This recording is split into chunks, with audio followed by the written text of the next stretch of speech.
Olá, estamos abrindo aqui mais um painel regional, sempre com você neste horário da 1h30 da tarde, junto com as personalidades da nossa região, gente que é notícia e que discute os fatos importantes, aprofunda os assuntos que fazem a pauta aqui da nossa Baixada Santista e, claro, os temas de interesse nacional também. Você confere sempre também de segunda a sexta a nossa reprise às 8 da noite. Telefone aberto, programa ao vivo, você liga para cá, envia aí a sua pergunta, o seu comentário, opina a respeito do que a gente debate aqui, 30 14 52 81. Pelas redes sociais, facebook.com/Painel Regional TV, para você enviar a sua mensagem. Comigo aqui na bancada do Painel Regional, nesta quarta-feira, aqui começando pela esquerda, Antônio Carlos Banha Joaquim, o Banha, vereador do PMDB, ao lado do nosso Heraldo José dos Santos, e à direita o advogado e articulista Vicente Cassione.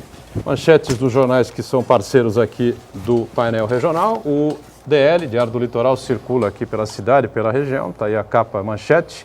Número de mortes por gripe H1N1 sobe para 153 no Brasil. Está aqui o DL ao Banha e ao Heraldo também. E o Cassione recebe o Diário do Litoral desta quarta-feira.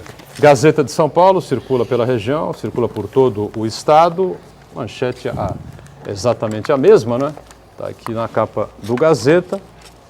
Mortes por H1N1 no Brasil sobem para 153. O ministro da Saúde está lá, mas com o governo em frangalhos, eu acho que fica difícil, né, você implantar qualquer possibilidade, qualquer possível, aqui o Cassione ganhando também o Gazeta, possível política de saúde para combater e para minimizar essa questão que envolve o H1N1, não é? A gripe H1N1. E o Diário Oficial de Santos, DO, está aqui com a manchete: taxistas são capacitados para fazer o transporte de idosos. E a gente agradece, cumprimenta sempre aqui os companheiros de bancada. Vereador Banha mais uma vez conosco. Tudo bem, Banha? Boa tarde, Boturão. Boa tarde aos telespectadores do painel regional. Boa tarde, doutor Heraldo, professor Cassione, Camila Aloy. E deixar aqui um abraço ao doutor Mauro Diniz, grande médico e que tem acompanhado os debates aqui, principalmente das quartas e sextas, do Boturão. Mandar um abraço ao professor Cassione e também a nossa querida Vera Lubé. Vera Lubé, que é esposa do nosso querido José Hernandes, do Alto Posto Arrastão. Opa, Hernandes. E que deixa aqui um abraço a essa bancada. Doutor Mauro, obrigado, um abraço. José Hernandes, esposa, Vera, um abraço e um beijo para todos aí. Heraldo José dos Santos, tudo bem, né, Heraldo? Tudo bom, Boturão? Boa tarde a você, boa tarde ao vereador Banha, ao professor Cassione, a Camila, você de casa que nos assiste principalmente. Vicente Cassione, mais uma vez conosco, prazer recebê-lo também, Cassione, tudo bem, né? Um abraço a você, um abraço ao Banha, ao Heraldo, à Camila, os agradecimentos a estas pessoas que nos mandam sempre abraços e nos estimulam, e um abraço aos caríssimos telespectadores. Você acompanha o painel regional também pelo site da TV Santa Cecília, Santa Portal, clique lá no ícone painel regional, confira a gente em tempo real. Programa encerrado. Vai para o YouTube, você confere, como preferir, os trechos que achar mais interessantes ou o programa por inteiro. Camila Aloy com a gente mais uma vez, acompanhando a nossa produção e a sua participação. Tudo bem, Camila? Boa tarde para você, boa tarde aos convidados e boa tarde a você que está em casa. Aqui no nosso programa você tem espaço para debater, opinar, perguntar. Basta acessar a nossa página no Facebook ou ligar para o nosso telefone e deixar a sua participação. Estarei durante todo o programa recebendo as suas mensagens e passando aos nossos convidados. Olha, eu queria começar toda essa confusão, né, o desgoverno que o Brasil vive hoje. Agora são 9 ministérios sem ministros do desgoverno da presidente Dilma, que evidentemente está no final, não é claro, vai ser impedida pelo Senado, não resta a menor dúvida com relação a isso. O Michel Temer vai assumir na sequência, resta saber se são 15 dias, 18 dias, 20 dias, é só isso que falta para a gente saber, claro. Mas o ministro Helder Barbalho não é mais ministro, o ministro de Portos, né, que curiosamente, para surpresa, revolta de alguns, né, críticas de muitos, inclusive nossas aqui, recebeu o título de cidadão emérito de Santos, né, na Câmara Municipal, vereador Banha. Lá do título que foi oferecido foi dado lá pelo presidente da casa, Manuel Constantino, vereador hoje do PSDB. Ele é cidadão emérito de Santos, porque era ministro, ia colaborar com a cidade, ajudar a cidade, desenvolvimento e melhoria dos pódios. Hoje ele não é ministro nem coisa nenhuma e já esqueceu até onde fica a cidade de Santos. Não sei se o Banha vai querer comentar isso, né? Um colega que concedeu esse título. Se não quiser comentar, a gente compreende. Mas o Heraldo, não? Não, para mim não tem problema de comentar sobre nada. Eu acho que cabe a escolha daquele homenageado ao autor da escolha, mas eu, com relação ao ministro, com relação às festividades, às efemérides, solenidades, eu deixo para a sociedade que gosta de comemorar, de ver as festas, os nossos amigos que gostam lá de um coquetel. Eu sou meio avesso a esse tipo de coisa. Eu quero saber o que realmente o ministro, quando do Ministério da Pesca, ele já esteve aqui o ano passado. Ele absolutamente não trouxe nada. Não trouxe nada. E eu sempre falo aqui nesse programa, a expectativa, Cassione, ela mata o homem. Que você chega trazendo um sonho, dizendo que o terminal pesqueiro ia ser a redenção, ia ser doado daquela área para uma grande estrutura, onde pudesse abrigar não só a entrada e saída dos nossos barcos pesqueiros, mas também a comercialização e também a capacitação de todos num grande prédio. Ele veio aqui com todo aquele glamour, né? Toda a circunstância, a imprensa cobrindo, juntamente com o vice-governador Márcio França, o acompanhava, o prefeito, o nosso falecido presidente da Câmara, saudoso Marcos de Rossi, também acompanhava junto à comitiva.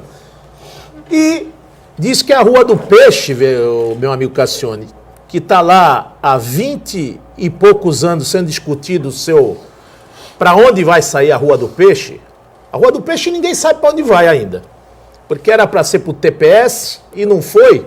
Mas uma coisa que a gente sabe, Cassione, tem são milhões de reais de multa que a municipalidade vai pagar dos seus bolsos, porque houve a dissídia, a letargia, o pouco caso, não se cumpriu 3 taques para tirar aquele povo que está ali mal acomodado, que está sendo pago com o bolso do contribuinte cada dia que passa. E já foi condenada a Prefeitura de Santos a pagar pelo descumprimento do TAC, e que esse dinheiro serviria para essa área do TPS.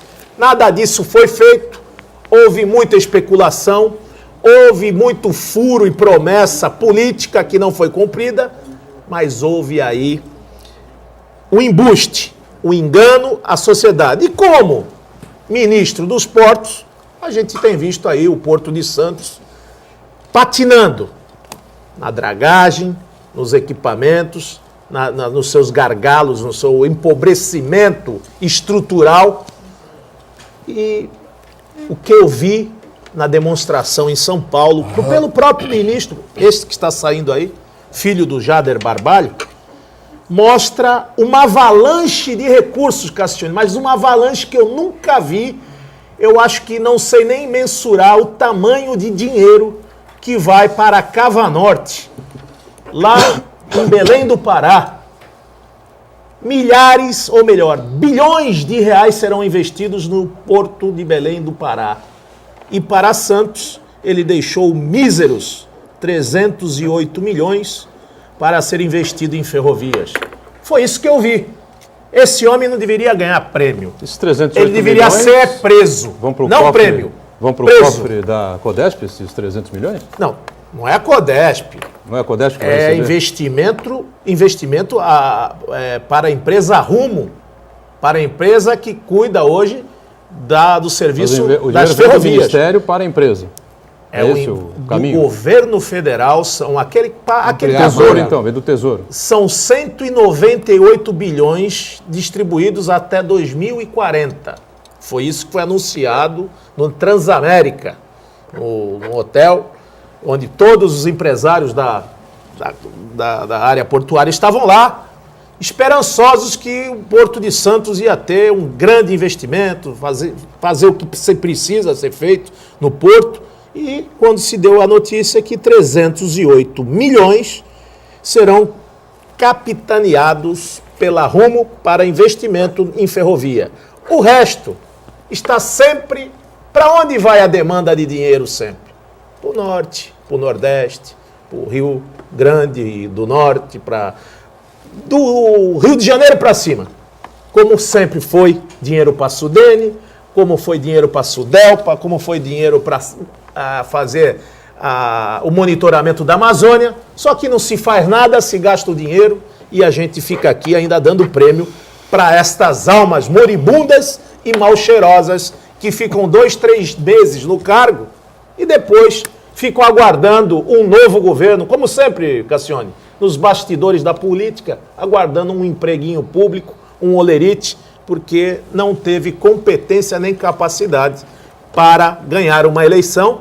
O prêmio de consolação é ser empregado do governo. Mas nós temos uma esperança ainda, né? Cassione e Geraldo, né? Ele pode voltar ao Ministério dos Portos como fiel escudeiro do futuro presidente Temer, né? O que o Heraldo acha disso? Você não acha nada, Geraldo? Eu não acho nada. Nada. Nós falamos aqui quando da propositura do prêmio para esse ministro dos Portos, que era, de certa forma, até prematura, porque o cidadão veio aqui, ficou 15 minutos, né?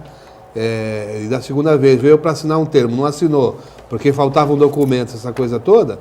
Quer dizer, é um desprestígio até para honraria. Agora já foi assinado, né? Hã? Já foi assinado o contrato, né? Para fazer a Não, houve dragagem, né? um novo recurso. Então, lá. quando ele veio aqui, não assinou. É. Agora, recentemente, semana passada, foi assinado. Assinou né? e agora não vale. E agora não vale. Não vale, porque é outra empresa lá que... A empresa entrou na justiça pleiteando o serviço. Exatamente. Posso dizer uma coisa? Deve. Eu acho que nós perdemos muito tempo preenchendo uma lacuna com a ausência desse cidadão. Eu acho que ele é o zero à esquerda, que não mereceria todo esse tipo de comentário e todo esse tipo de análise feita por gente séria, por gente que sabe o que está dizendo e por gente que é santista e gosta de santos. Mas cidadão Mas nós emérito... estamos acostumados a tudo isso. Então, há determinadas pessoas que não devem sequer ser mencionadas. Sabe o que eu tenho a dizer ao senhor Helder Barbalho? Alguma coisa que rime com o nome dele. Eu queria dizer o seguinte, o cidadão emérito E ele vai- é aquele que não é nascido na terra, né? Não é assim? Não, O esse é o santista, cidadão aquele que nasce santista. aqui também pode ser cidadão emérito. Cidadão emérito, O emérito e tem é o é o santista. santista. E tem o cidadão santista que Que ele não é nascido de outro local. necessariamente. Não natural de Santos. Não natural de Não Santos. natural de Santos Isso. recebe o título de cidadão santista. Santista. Tá, e o E o de emérito é Santos- por algo que fez de importante. O de Meu, emérito é exatamente. santista. Tem Não.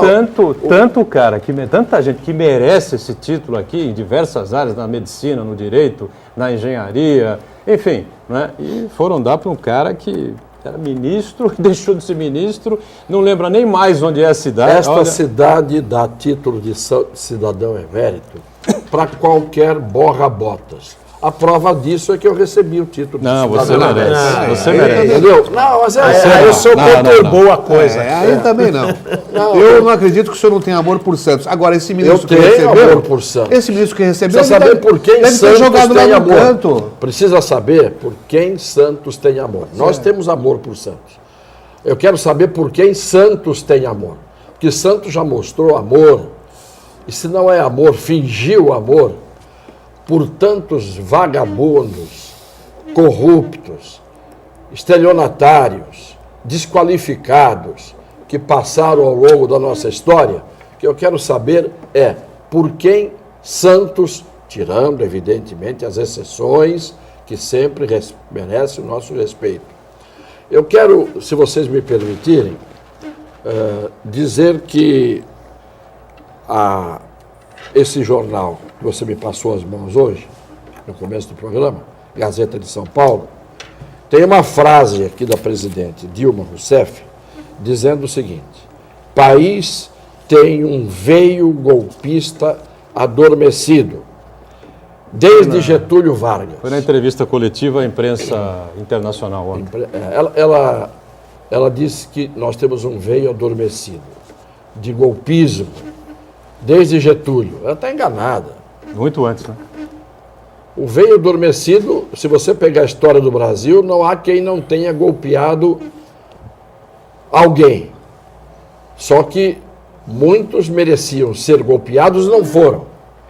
E outros que não merecem ou não mereceram foram. No caso dela, não está havendo golpe nenhum, né? Ela está insistindo nessa tese. O que me deixa mais doente a esta altura é que ela disse uma frase que ela foi traída sorrateiramente pelo Michel Temer, que ele por baixo do pano golpeou, que a memória da maioria dos brasileiros não dura mais do que o tempo que dura esta minha fala. Tudo começou com uma carta escrita pelo Michel Temer, carta aberta, publicada, dizendo a ela, para quem quisesse ouvir: estou marginalizado, não sou ouvido, sou desqualificado, ninguém me pede uma opinião, eu estou jogado às traças nesse governo, sou um decorativo. Mas e os 6 ministérios, os 600 e tantos cargos do partido Eu dele? estou dizendo que ela disse que ele traiu porque fez as coisas às escondidas. Não, não fez. Aquela carta era o sinal da guerra. Aquela carta era o primeiro golpe, não no mau sentido, como quem diz: a senhora é a toda-poderosa, deusa. Não é? A senhora é a chefe do governo, do Estado, é a presidente, a senhora e a sua curriola. Então, eu estou dizendo aqui que eu estou fora disso, porque eu não existo. Ele só existiu para compor a chapa com ela, para dar tempo de televisão do maior partido do Brasil. Não, e colocar 6 ministros e mais 600... Isso é o PMDB. Mas você Isso é o PMDB. Você está esquecendo do Mas ele principal. não é o PMDB? Não, mas você está esquecendo o principal da história. Nós só estamos vendo aqui a cachaça que bebeu o Temer. Os tombos que ele levou, você não disse aqui. Cadê a Gleisi Hoffmann? Cadê o Mercadante e o Jacques Wagner? Quem foi da tropa de choque do bombeiro que foi apagar o fogo quando estava o Congresso caindo? Quem era o conciliador político? Nenhum deles tem O essa Temer capacidade. foi. O Temer foi. Mas na hora de fazer... tem esse perfil, Então, ele foi o conciliador. Mas na hora que ele estava fazendo a conciliação e serviu e sentiu a ameaça de que poderia ali começar um golpe mais forte, se tirou das mãos dele toda a manipulação, Mas o que eu orquestração. estou dizendo, Banha, aqui não é um problema de defender o Temer. Não, nem Aqui é o estamos aqui problema pra de isso. colocar esta senhora no seu devido lugar. Ela foi Quando ela competente, né? diz as coisas que ela diz, Completamente. quando ela diz as bobagens que ela diz, alguém tem que responder. Não são os jornalistas que não enxergam, que não percebem o que ela está dizendo. Então eu estou dizendo que o golpe não vem do tempo do Getúlio. Já deram o golpe no Dom Pedro II, para começar por aí. Lá, o Marechal Deodoro já empurrado pelos interesses, já subiu no cavalo e o Dom Pedro foi embora exilado. Então, o que eu quero dizer é que não se pode levar a sério o que ela diz. Não apenas porque ela diz bobagens e diz inverdades, mas principalmente porque ela fala errado. Ela não sabe dizer, comete erros de concordância. Este é um aspecto que eu queria dizer. O Temer não agiu por trás. Aquela carta foi o sinal de partida. O que vem agora, o que tem por trás disso, se o Temer é bom ou não é bom, isso não estou discutindo. Estou discutindo que ela usa argumentos falsos. E como eu estou acostumado a viver de argumentar e de ouvir argumentos, na minha profissão, o promotor diz uma coisa, eu digo outra, o adversário diz uma coisa, eu digo outra, eu aprendi a descobrir nos argumentos mal feitos onde eles estão, a identificar.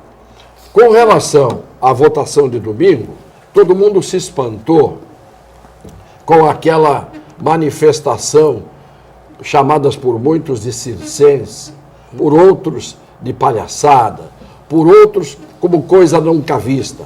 Eu quero deixar claro o seguinte: me pedem sempre para eu ser menos carrancudo, eu faço um esforço danado para chegar aqui e ter uma expressão mais tranquila, mas é difícil. Aquilo que aconteceu na votação de domingo é da cultura do povo brasileiro. É da cultura do povo brasileiro. Nós verificamos, quando eu dizia aqui, por isso que eu dizia, o pessoal está preocupado com a crise, mas milhões foram para a rua dançar no carnaval. Aquilo ali é o retrato do povo brasileiro, de uma parte majoritária ou minoritária do povo brasileiro. Não é o Brasil inteiro, não é a população toda. Eu vou passar para vocês ouvirem aqui um trechinho de uma coisa que vocês vão identificar logo, se der para ouvir. Vamos ver se dá. Já ligou aí? Liguei. Quero ver se a internet funciona. Senão eu vou fazer o papel daquele deputado que queria falar naquele dia. Está funcionando a internet, Camila? Está. Tá? Está sim. Então a possibilidade existe. Vamos ver se... O pessoal falava Aqui. Deu? Tá no volume? Tá carregando, volume. né? Não, tá ligado. Melhor da Camila mexer, hein? Não, tá ligado. Hã? Aqui. Aí. Tá ligado, mas... Atenção. Ah, vai começar. Pode Vai ser. começar. Aumenta novamente. Vamos tentar tirar o leite da pedra aí.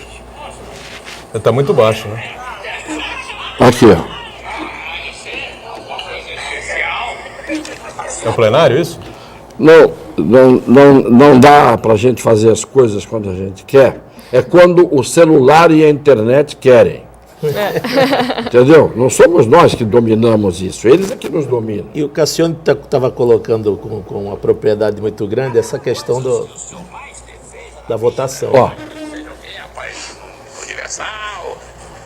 Não tá dando pra... A bola tá muito baixa, não dá. Dá pra ouvir sim. Dá pra ouvir? Dá pra ouvir. Não, sabe o que é, professor Raimundo? A primeira é que o meu primeiro desejo é que o senhor fosse candidato a presidente. É, seu. O segundo é que o senhor fosse eleito presidente. A terceira é que o senhor fosse bem corrupto, bem ladrão. A quarta é que eu pudesse chegar lá e dizer assim: pelos meus filhos, pela minha mulher, por Roraima, eu voto não!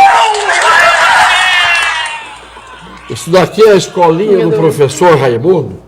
Há 22 anos, depois do impeachment do Collor, o Chico Anísio pergunta o que o senhor mais queria na vida. E aquele personagem, Batista? o Batista, aparece e diz que o que eu mais queria, que deu para ouvir, é que o senhor fosse presidente. Candidato, primeiro. E que fosse um presidente corrupto. E que aí o senhor fosse Roubasse submetido ao impeachment. E eu pudesse estar lá no dia para dizer, pelos meus filhos, pelo isso, por aquilo, eu voto não. Isto não é novidade. Há 22 anos, repetir-se agora o que há 22 anos acontecia já era motivo de chacota no programa Escolinha do professor Raimundo. É da nossa cultura aquilo que a gente viu ali. Num país sério, aquela feira de Caruaru que estava ali, todo mundo amontoado, teve um cidadão que ficou 6 horas do lado do microfone. Incrível. É verdade. 6 horas do lado do microfone. Papagaio de pirata. Só falava, muito bem, muito bem. Tinha o careca também, né? E o chapeuzinho do Santos Dumont também ficou atrás. E depois, a gente não pode deixar passar, o nosso amigo aqui de Guarujá, o deputado Squassone, também fez questão absoluta de se infiltrar ali no meio e por ali ficou Professor, também. a dona Maria da Venda e o Gilmar do Açougue falou assim: vereador, foi a única, são 2 vezes que eu consegui ver esse povo todinho na Câmara. Foi no impeachment do Collor e agora. Mas olha, até os candidatos da nossa região, eu vi falar no micro porque eu só vi o Beto Mansur em cima da mesa e vi os candidatos da região só agora nesse voto. Porque desde que eles se elegeram, nunca mais vi ninguém. Vamos para o intervalo e o painel regional retorna daqui a pouquinho. Até já. Muito bem, surgiu um termo novo ontem, não é, na política. De tempos em tempos surge uma novidade, né? Uma palavra nova, um termo novo e tal. E ontem só se falava em procrastinação. O senhor não pode procrastinar. Não está procrastinando. Estou seguindo ao rito e juntamente com o STF. Mas se o senhor procrastinar, o país vintim e tal. Aí vinha alguém do PT, procrastinação não é o caso e tal, não sei o quê, né? É isso, Geraldo. De tempos em tempos vem uma novidade. Procrastinar é você jogar para frente, adiar, né? Enrolar, não é isso? São termos do vocabulário jurídico que acabam se incorporando ao falar do dia a dia, né? Então, de certa forma é bom, né? As pessoas começam a ter também acesso a esses outros termos, né? Agora, Procrastinar.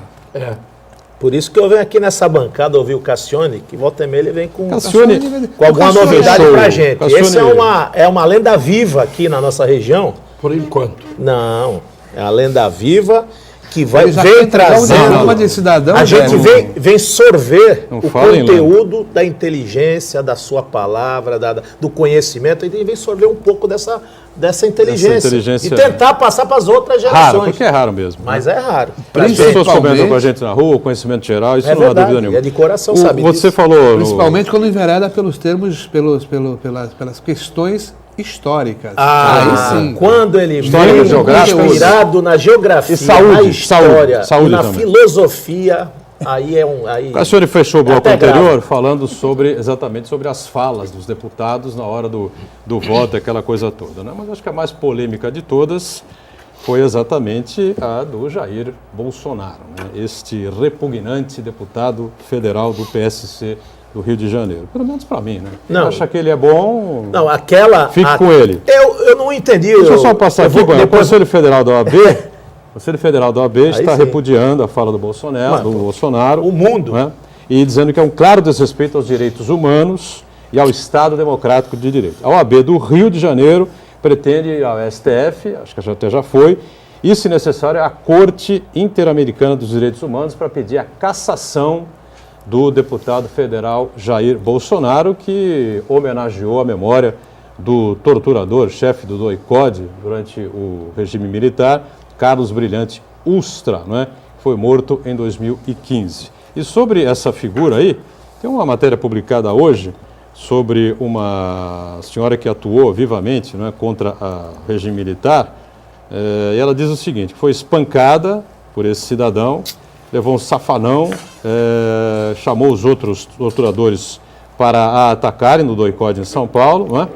E chama-se Amelinha Teres, ela deu uma entrevista à Rádio Amazônia, né, do Amazonas, e o programa Viva Maria. E ela, depois de sofrer todo o processo de tortura, né, estava lá sentada na tal cadeira do dragão, né, a cadeira do sofrimento, e estava nua, tinha sofrido não sei quantos choques elétricos, tinha sido espancada, estava vomitada, estava urinada e, de repente, os policiais abrem a porta da sala dela e entram os dois filhos, um de 5 anos e um de 4 anos de idade, para verem o estado em que estava a mãe. Agora eu fico aqui a pergunta: algum ser humano merece tal humilhação?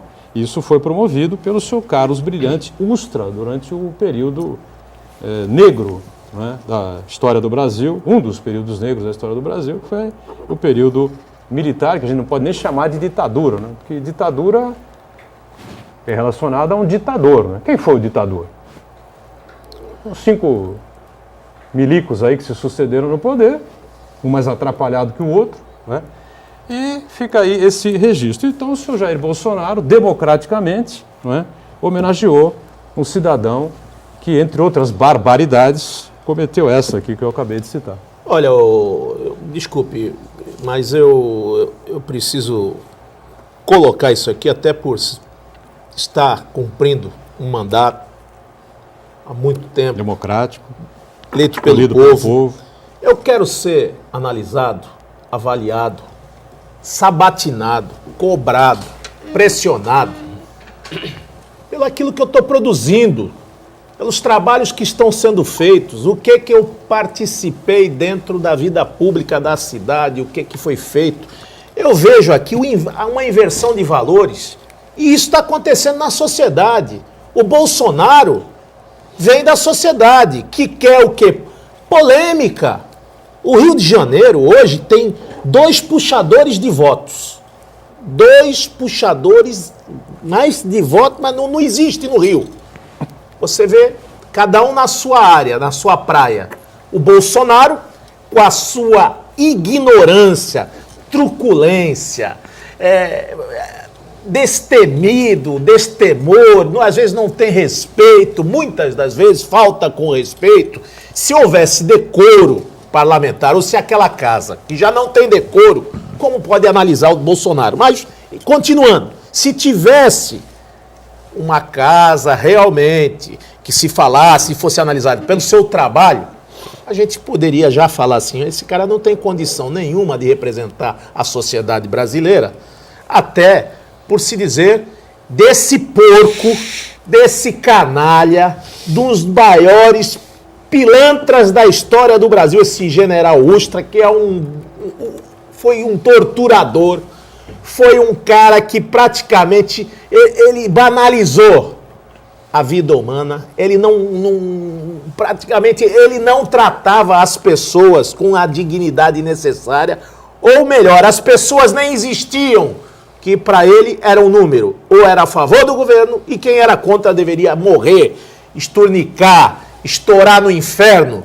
mas eu sei que a sua alma está encomendada nas profundezas do inferno, tenho certeza disso. Fala com Satanás. Mas o que a gente pode falar? Do outro lado nós temos aquele Jean Willis, né? Polêmico, defende as suas ideias, aí daqui a pouco ele cospe também, ele dá as suas colocações com relação... Lamentável também o que ele fez. Então, né? Lamentável. Você tem de um lado um polêmico, do outro polêmico. Aí fala assim, poxa, o Rio de Janeiro o Rio de Janeiro está o mais mal assistido de político. Quais são os trabalhos, eu queria saber, quais foram os trabalhos desenvolvidos pelo seu Jair Bolsonaro? Quais são os trabalhos do Jean Willis? Quais são os trabalhos do Romário? O homossexual não presta. Então, o que a gente vê, Cassione, eu quero deixar a palavra consigo, até porque conhece bastante, não só o Congresso Nacional, mas a vida, o dia a dia, os valores que estão se mudando, a gente está vendo o quê? Uma necessidade de exposição tremenda, um Big Brother total, porque o cara tem que se expor, quem não é visto não é lembrado, só se vê nisso. Tanto é que no impeachment, o cara foi votar com a bandeira, tomou o chimarrão, outro jogou o microfone no chão, outro batia no peito, outro ameaçava de morte o presidente. Cada um fez o seu papel ou mostrou ao seu eleitorado, de uma forma às vezes deprimente, ou de uma forma jocosa, ou de uma forma respeitosa. Foram 4 ou 5 que se postaram ali como deputado. A votação ali era sim ao impeachment ou não ao impeachment. E olha, eu me espantei até... Simples assim, né? É simples. Simples E eu me assim. espantei Palhaço. até com o Paulo Maluf, porque já foi alvo de tantas investigações, de brincadeira. Eu pensei que ele até também ia lançar alguma brincadeira. Ele foi lá no microfone e disse, sim, virou as costas e voltou. E mais uns 4 ou 5 que eu reparei também, é sim. Tiririca. Mas, Cassione, será que é tão difícil montar um governo? É muito difícil conduzir, mas você ter um Congresso tão heterogêneo, tão difícil, que sai com essas vertentes de polêmica, que sai com as vertentes também do sangue, da exposição. Como é que faz para fazer esse quebra-cabeça, para analisar o planejamento de economia, de saúde, de segurança, de educação, com esses personagens que aí estão? Como é que faz? O povo está perdido mesmo? Mas foi o povo que escolheu. É por isso que muita gente não tem simpatia pelas coisas que eu digo, porque no Brasil, se todo mundo dissesse o que pensa, pelo menos nós saberíamos a verdade de cada um. O grande problema é que no Brasil as pessoas dizem não o que pensam, não o que sentem, como regra. Dizem o que os outros querem ouvir, o que os outros gostam de ouvir. Se você chegasse para uma pessoa e dissesse assim: olá, como vai, tá bem? Escuta, como você está pálido, como você está abatido, você está doente. O outro leva um choque e evidentemente não gosta de ouvir isso. Mas se você chegar e dizer: como você está bem? A pessoa fala: não estou, eu estou abatido, eu engordei, eu estou obeso, eu estou mal. Que nada, imagina. Que isso? Nunca vi você tão bem como hoje. Você dá uma injeção de ânimo na pessoa que está com o pé na cova. Então, o importante é dizer o que as pessoas querem ouvir. Só que isto leva a um estado de hipocrisia e a um estado de mentira coletiva que passa a ser cultural. Nós, normalmente, eu me lembro quando eu era deputado, eu passava às vezes 10 vezes pelo meu colega, o mesmo colega, isso valia para todos. Havia um hábito, eu ia andando pelo corredor, estava me dirigindo ao plenário, no sentido contrário vinha lá o deputado João das Couves. Passava por mim e dizia assim: grande mestre, grande Cassione, grande deputado. Isto era todo dia, durante 4 anos. Você tem que ouvir isso. Toda vez que cruzava com ele. E o que ele estava dizendo por dentro? Era isso que ele estava sentindo? Era isso que ele estava dizendo? Claro que não era. Não é? Então, eu ficava, cada vez que isso acontecia, contrariado. Eu ficava mal. Porque não era uma coisa que vinha espontânea. Hoje, quando a gente diz: mas aqueles deputados não têm compostura, alguns não têm modos, alguns não têm isso, eles são, vou repetir outra vez, o espelho, o retrato desta nação. Nesta nação, cada tipo daquele que está ali, desde o mais sério e mais honesto, até o mais corrupto e vil dos parlamentares que estão ali, eles são o espelho daquilo que há na sociedade. Na sociedade há cidadãos honestos, dignos, cidadãos vis, abjetos, que agem de forma torpe, que não têm compostura, que não têm educação. Uma sociedade em que um sujeito passa com a namorada do lado, tem 4, 5 sujeitos ali encostados na parede. Um camarada passa com a namorada. Os 4 ou 5 dizem coisas obscenas para aquela moça que está passando com o namorado do lado. Uma sociedade que tem esse comportamento, desde crianças que chutam os pais quando são contrariadas. Eu sempre conto aqui a história de uma família chegando de Miami, no aeroporto de Cumbica, e a criança cheia de presentes no carrinho, com 2 orelhas desse tamanho de Mickey na cabeça. E vinha a criança com o carrinho, a mãezinha e o paizinho do lado. De repente o pai, sem querer, encostou a roda do carrinho dele de bagagem no tornozelo do filho, que estava todo regiamente presenteado. O filho, sentindo aquilo, deu um chute na canela do pai. Na frente de todo mundo, a gente saindo. Então, eu não estava vindo de Miami, estava vindo da França, onde eu estava advogando no tempo daquele caso do Canal da Mancha. E a criança deu um chute, pura e simplesmente, no pai. Eu não tive dúvida nenhuma, porque... O pai não reagiu? O pai falou assim: não faz assim, filhinho. Aí eu dei um chute na bunda da criança. Isso na frente de todo mundo. Não um pontapé, mas dei um chute. Ele chutou o pai e eu chutei a bunda da criança. Aí o pai se indignou todo, virou para mim: o que é isso? Aí isto indignou o pai. Ele ser chutado pelo filho não indignou. Aí eu disse: eu fiz o que você devia ter feito. Dado educação para ele que não deu. Agora, ele levou um chutinho. Vai andando, senão você vai levar um chute que não vai ser só esse. E o sujeito abaixou a cabeça e foi embora. E ele podia ter reagido. Então, o que eu quero mostrar é pequenos detalhes que a gente vê todos os dias. Hoje aqui, como todos os dias quando eu entro aqui na televisão, entram esses estudantes aqui, né, de odontologia, de fisioterapia, todos vestidos de branco. Eu entro e saio do elevador, não tem uma pessoa que quando eu entre, eu digo boa tarde, responda boa tarde.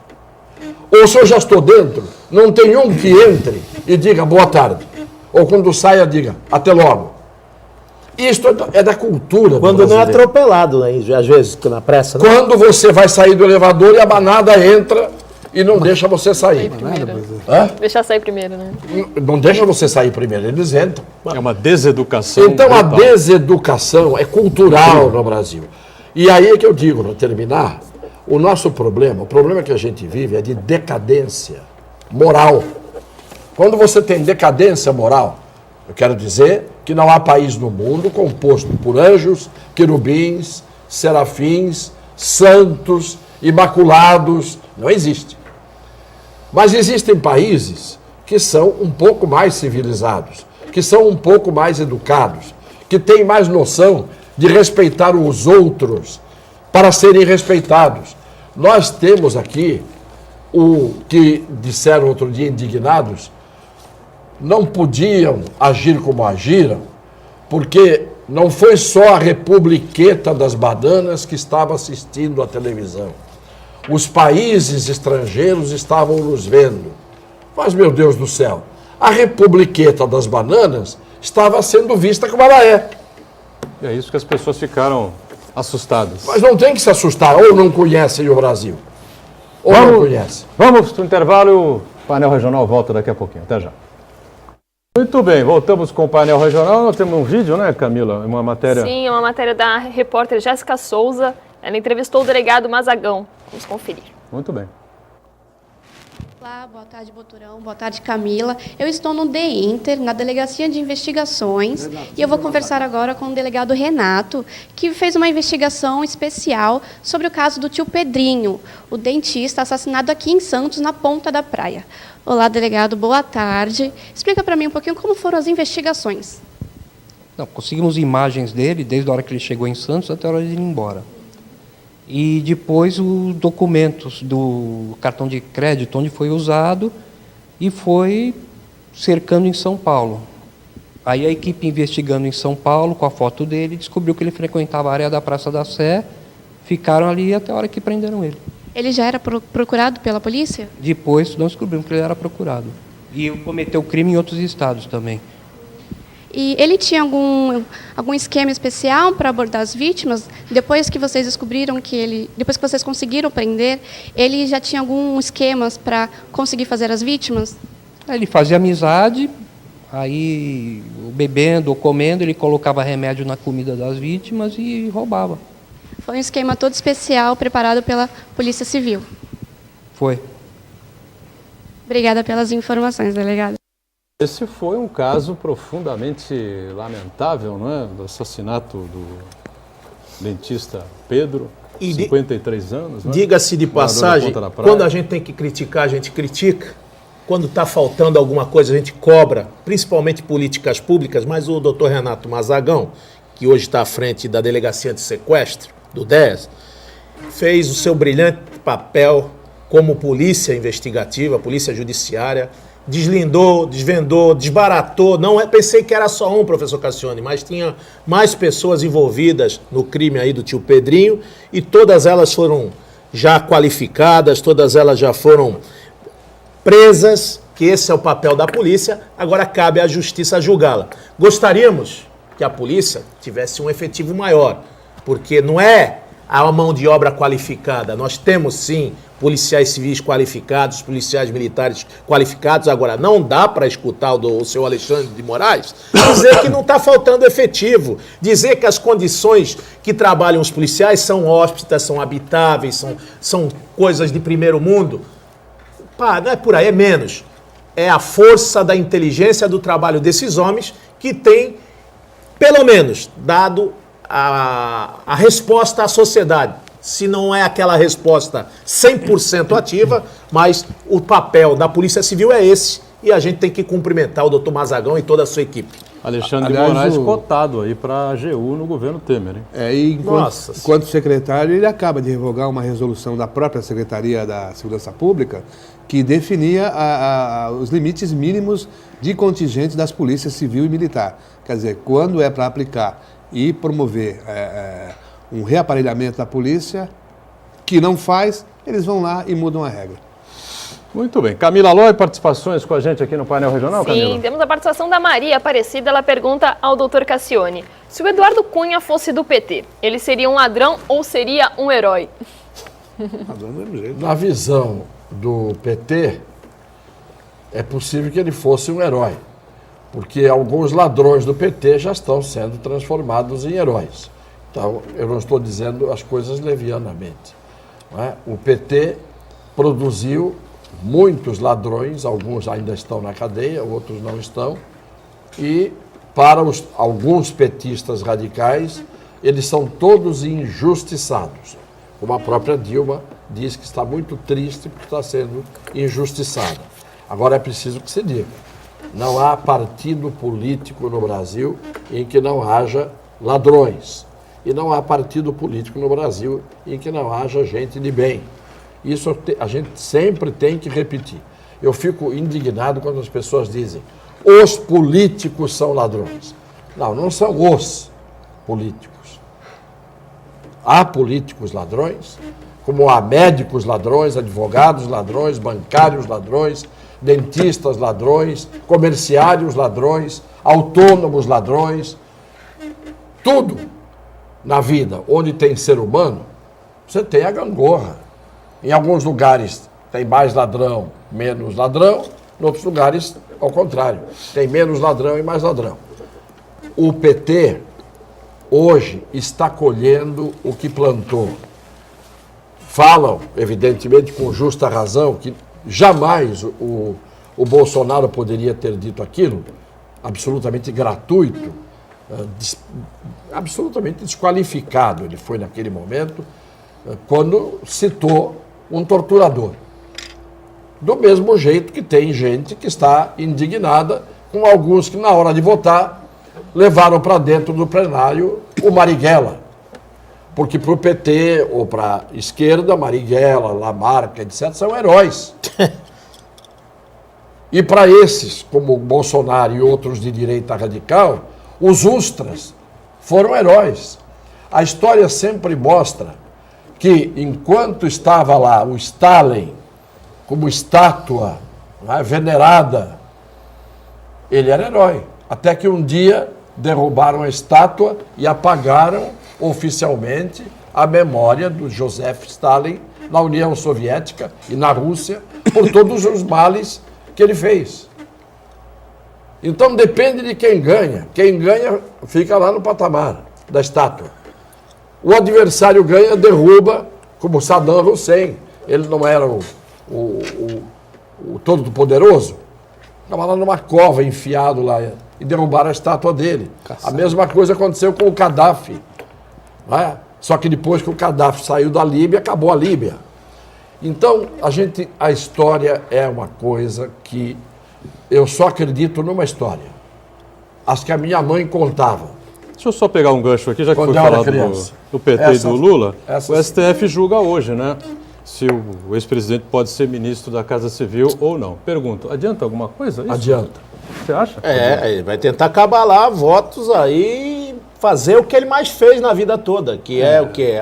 Amealhar aliados para a derrocada final. Mas com 46 ou ele tem a derrocada, senadores já, meu amigo, publicamente já votou? declarando? Já votou? Não, mas tem cara que sai com um abraço, diz que vai votar, e nós vimos na fila do impeachment Quando o pessoal começou a bater palma, a subir, é porque aquele voto estava do outro lado. Teve cara que mudou o voto. Mas não publicamente. Na fila da votação. Mas estava no Publicamente. mas- Antigamente, como disse o Cassiano, antigamente tinha o cara que tinha o fio do bigode, a palavra, podia dormir, assinava. Hoje a assinatura já não vale mais Lula nada. disse que o Tiririca foi O ao homem, encontro dele. Ele o disse que não homem foi. tem peçonha. Falou professor Castiglione, onde tem um homem tem tudo. E o homem tem peçonha.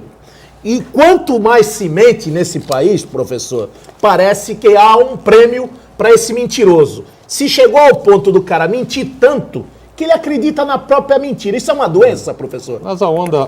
Mas se o STF É sociopatia? Que é isso? convalidar, Isso é do ser humano, não é? Eu me sinto aqui, às vezes, nessa condição. Às vezes, quando eu estou aqui fazendo uma pregação moral sobre o comportamento humano, como deve ser, etc, etc, dá a impressão que eu não tenho pecado. Dá a impressão que eu sou um puro. Dá a impressão que eu sou um perfeito. É que a gente tem dentro da gente o senso ético. Todo mundo tem.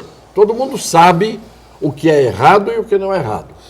Quando você vai fazer uma crítica, quando você vai fazer uma censura, você parece que só traz a parte pura que tem dentro de você. E aí você cresce na sua crítica, na sua censura. Você aponta o dedo com muito mais segurança, com muito mais ênfase. Quando, na verdade, nenhum de nós é perfeito. Então, às vezes eu digo, puxa, eu sustento lá aquilo que eu acho que é o correto, que é o certo. Mas quantas vezes errei? Sem dúvida. Quantas vezes? O Heraldo queria complementar a questão só do STF, complementar né? a questão do STF, se o Supremo convalidar a possibilidade de o Lula ser realmente ministro, o PT vai ter um handicap grande, vai dizer assim, tá vendo? Conspiraram, fizeram toda aquela celeuma toda para impedir a ascensão do Lula ao ministério e, de certa forma, isso tem uma influência, assim, nesse processo de impeachment que está já no Senado. Eu acho que o mais importante, para mim, quando eu falei adianta, sim, a decisão do Supremo hoje, é menos pelo que o Lula pode fazer, que eu acho que ele não vai poder fazer nada, mas é mais para sentir o Supremo. Eu venho medindo o pulso do Supremo desde o começo. Eu estou de olho no Supremo, eu não estou de olho no que o Lula vai fazer depois. Né? Porque tudo é possível depois. Mas eu quero saber se o tudo é possível, continua também imperando nas atitudes, nas ações do Supremo. Vamos encerrando o nosso painel regional, agradecendo sempre aqui ao Banha, ao Heraldo, ao Cassione e a Camila, que está diariamente com a gente, acompanhando a sua participação e a nossa produção. Juntos de segunda a sexta, 1h30 da tarde, programa sempre ao vivo, com a reprise às 8 da noite. Obrigado. Tchau.